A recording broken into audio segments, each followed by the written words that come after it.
Soy el pastor Juan José Gil. ¿Sabías tú que la Biblia es un gran libro no solamente para traer la paz, sino también para prevenir contra la guerra?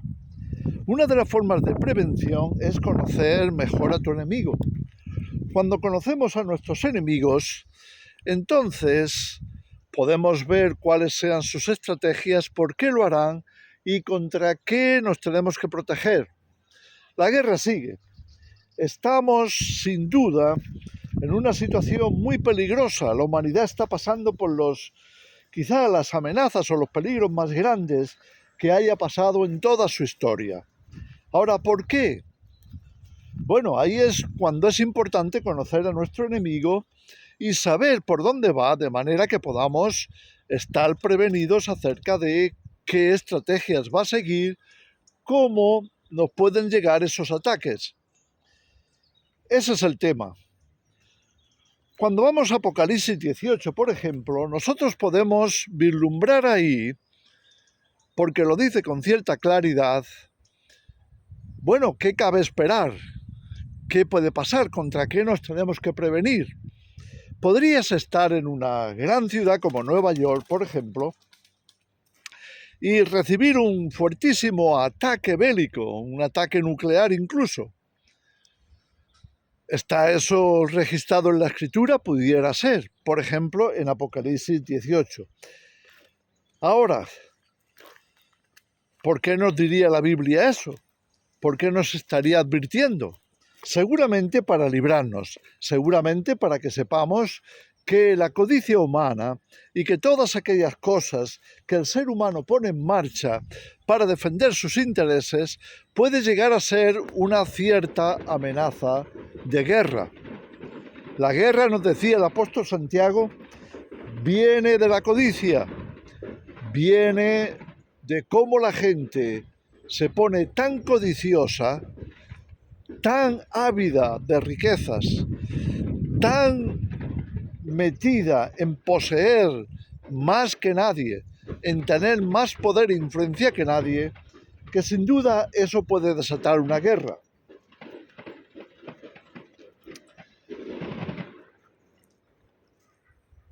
Una guerra.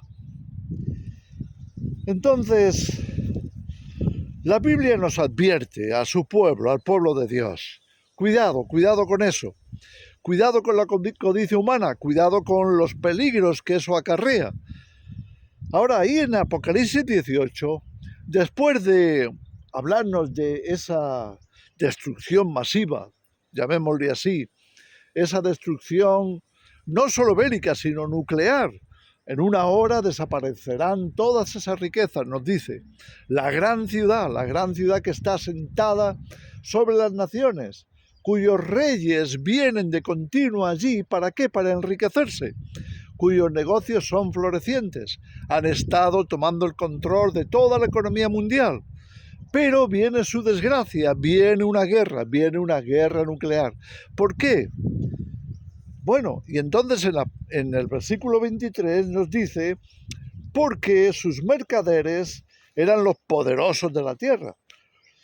Así que ahí empieza el conflicto. Sus mercaderes eran los poderosos de la tierra, y entonces añade, y porque con sus mercaderías, y nos dice que nos señala la palabra griega en el original, pharmakeia, la capacidad de producir pócimas, la capacidad de producir ciertos mejunjes, por llamarle de alguna manera.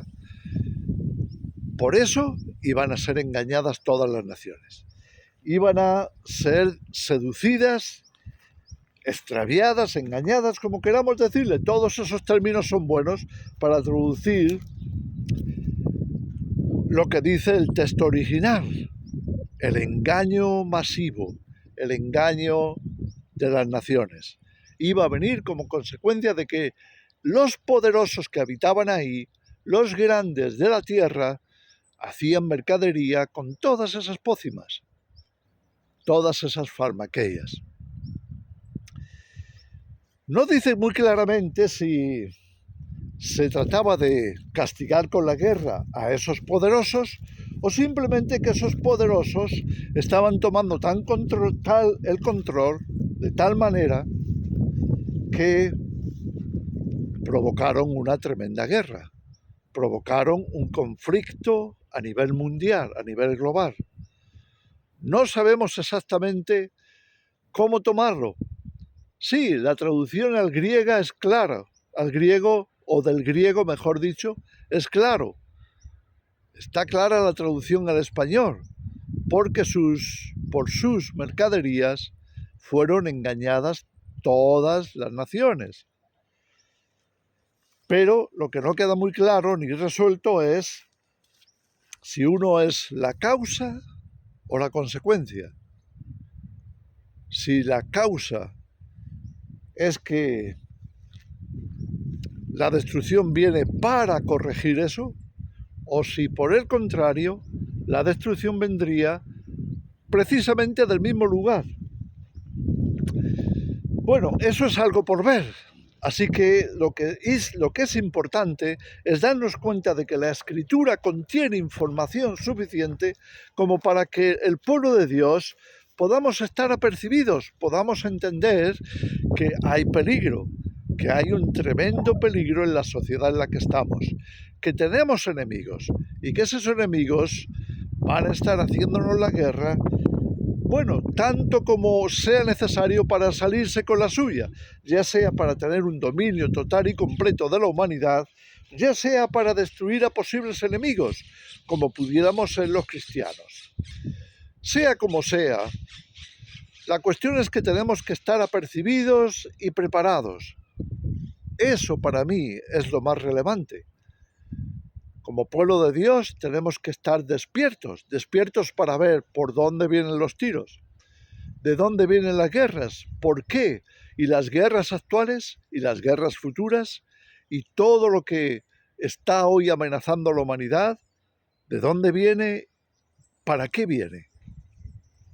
Ahora, otro factor tremendamente importante, que creo que deberíamos todos de tomar nota de esto, es la victoria nuestra, la victoria del pueblo de Dios, la victoria del remanente final, la victoria de ese pueblo que va a reinar con Cristo, porque la palabra de Dios también nos habla de eso mismo. En el capítulo 12, en el versículo 11 de Apocalipsis, nos habla de nuestra victoria y nos dice que la clave de esa victoria está basada en 3 factores. 3 actitudes, 3 puntos de partida. El primero, nos dice, es la sangre del Cordero. Cuando nos habla de la sangre del Cordero, nos está hablando del nuevo pacto en la sangre de Jesús que fue realizado a favor de la Iglesia, a favor de los creyentes, a favor de los pecadores arrepentidos, como todos nosotros. Sí, hemos pecado, pero nos hemos arrepentido. Y ahora entramos en un nuevo pacto con Dios. Es el pacto del sacrificio de Cristo, de la sangre de Jesús. Eso nos ubica. ¿Nos ubica dónde? Nos ubica en el lado vencedor, en el lado ganador.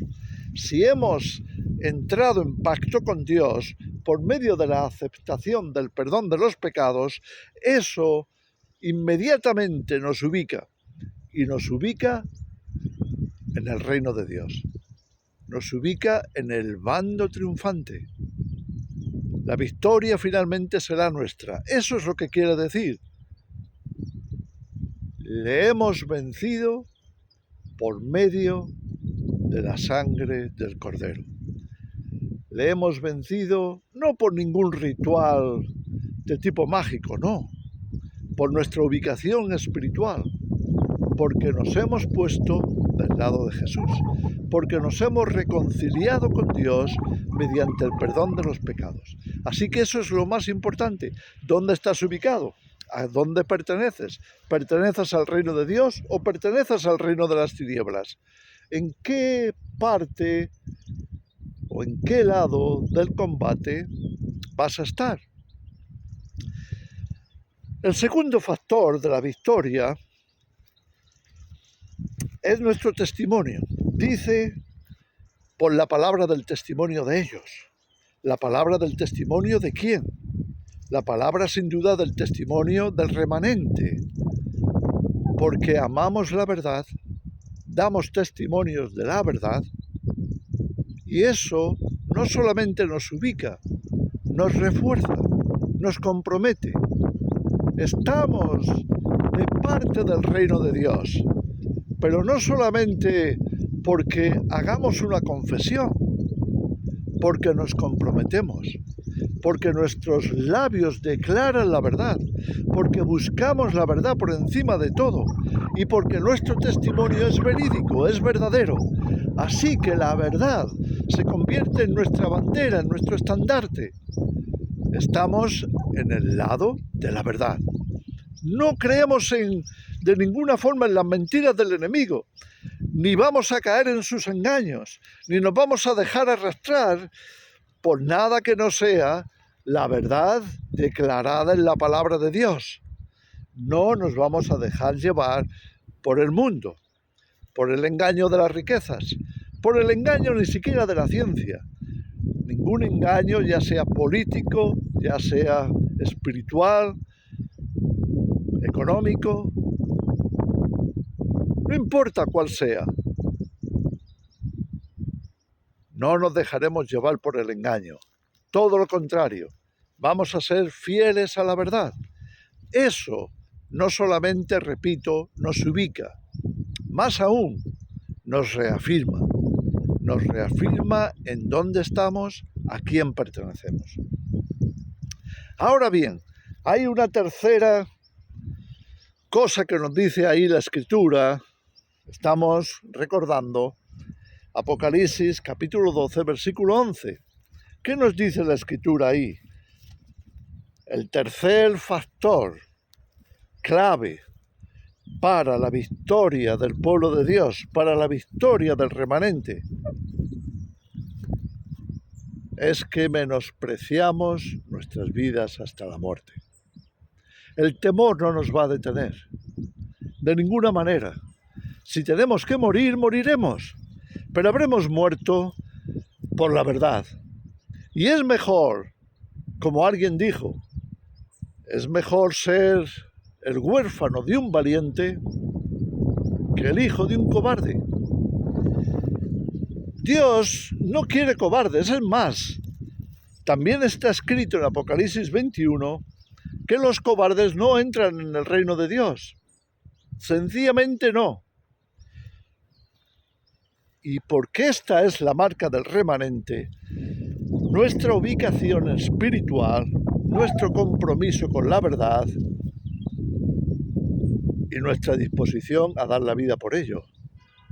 Si tienes estos elementos, déjame decirte que te puedo felicitar. Eres parte del remanente y no le vas a fallar a Dios porque tu compromiso es firme.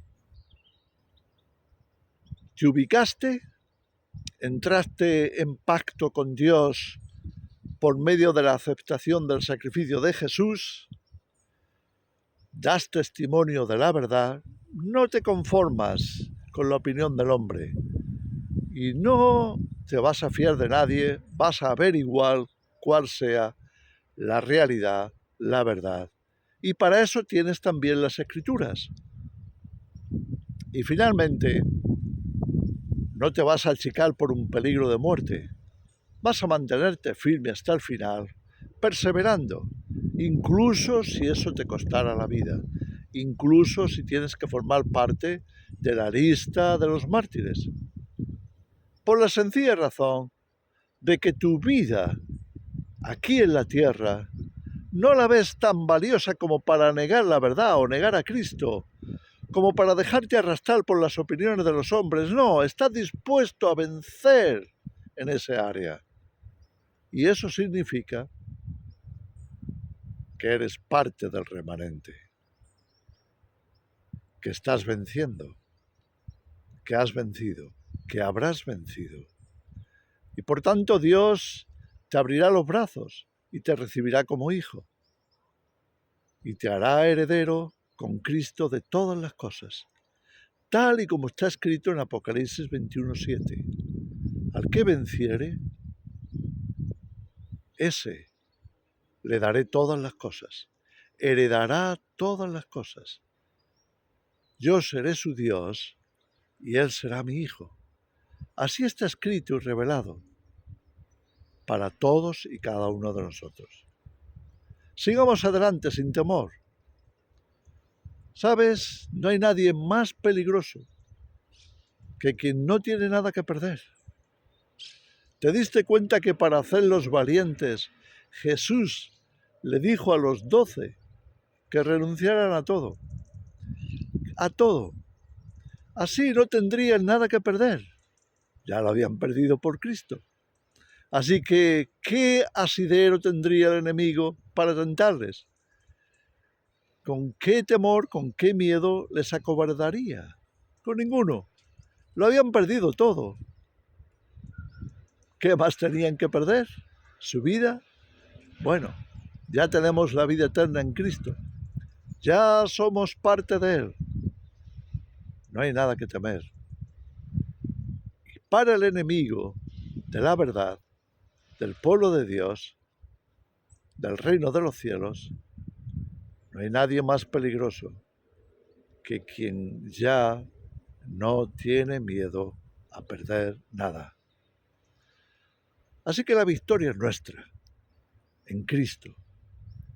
Y podemos estar aquí esperando su venida, sabiendo que será lo mejor que nos vaya a ocurrir a nosotros, a todo el género humano y a esta tierra creada por Dios para reflejar su gracia, su belleza y su misericordia.